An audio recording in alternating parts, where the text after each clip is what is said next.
안녕하세요. 여러분들에게 미스테리한 이야기를 해주는 유튜버 비두씨입니다. 오늘 제가 여러분들께 소개해드릴 미스테리한 이야기는 2009년 11월 6일 시마네현에서 있었던 미스테리한 이야기, 시마네 여자 대학생 시체 유기 사건입니다. 2009년 11월 6일 시마네현에서 근접한 가주산 정상 근처에서 여자의 머리가 발견되었습니다. 다음날 발표한 비공식 기자회견에서 DNA 감정을 실시한 결과 2009년 10월 26일부터 행방불명이었던 19세 히라오카 미야코로 드러났는데요.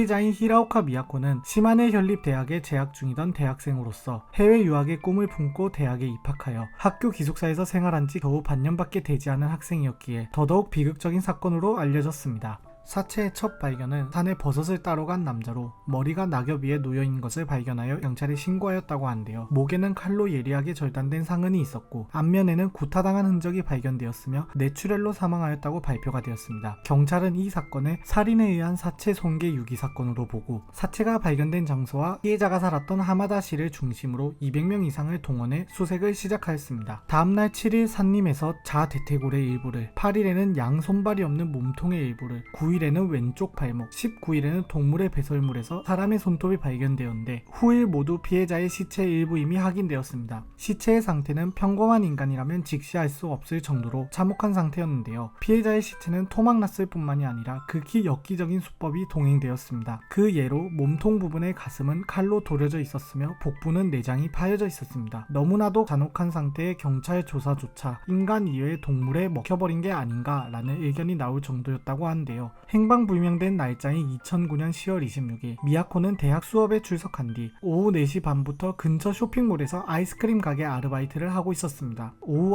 9시 15분경에 그녀가 아르바이트를 끝내고 퇴근한 모습이 쇼핑몰 방범 카메라에 포착되었지만 집으로 향하는 여러 개의 방범 카메라에는 모습이 보이지 않았고 기숙사로 돌아간 흔적도 없었는데요. 피해자는 가게에 나온 쓰레기를 내다버리는 업무를 담당하여 쓰레기 봉투를 가지고 나간 채 혼자 퇴근하였으나 그 쓰레기 봉투는 발견되지 않았는데요. 방범 카메라를 통해 입구에서 나간 시간을 초 단위로 분석한 결과 피해자가 범인과 접촉한 장소는 쇼핑몰 주차장 등 극히 가까운 장소였을 가능성이 크며 모르는 사람에게 이끌려간 것이 아닌 면식이 있는 사람에게 이끌려간 것으로 판단이 되었습니다. 아르바이트하는 곳과 기숙사까지의 거리는 2km 남짓한 짧은 거리였기 때문에 항상 도보를 이동하였는데 그 일대는 밤만 되면 완전히 어두워지고 지나가는 사람도 거의 없어 주변 주민들 사이에서도 위험하다고 여겨지는 장소였습니다. 실제로 피해자도 불안감을 느꼈기 때문에 행방불명되기 이틀 뒤인 28일 아르바이트를 그만두려고 하였습니다. 그렇기에 조금만 더 빨랐으면 위험을 피할 수 있었다는 점이 더욱더 안타깝게 조명되고 있는 사건이었습니다.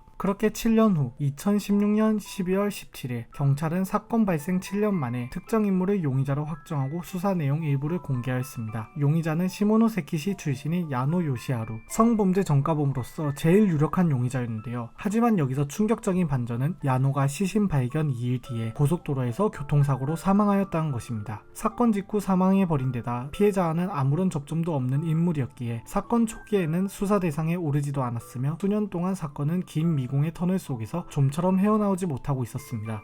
하지만 경찰은 2016년에 들어서 죽은 야노가 사건 발생 당시 행적이 의문스러운 점들이 있다는 것을 파악하였고 그해 가을에 관계 장소를 수색한 결과 야노의 유품인 디지털 카메라와 USB 메모리에서 피해자의 실종 이유가 찍힌 사진 57장을 복원하였습니다. 경찰은 이 자료를 토대로 야노를 범인으로 확정지으며 이미 사망한 상태이기 때문에 불기소 처분을 하면서 수사를 종결하였는데요. 과연 2009년 11월 6일 시마네현에서 피해자에게는 어떤 일이 있었던 걸까요? 오늘 제가 소개해드릴 이야기는 여기서 끝입니다. 다음번에 더 재미있는 이야기로 찾아뵙도록 하겠습니다. 감사합니다.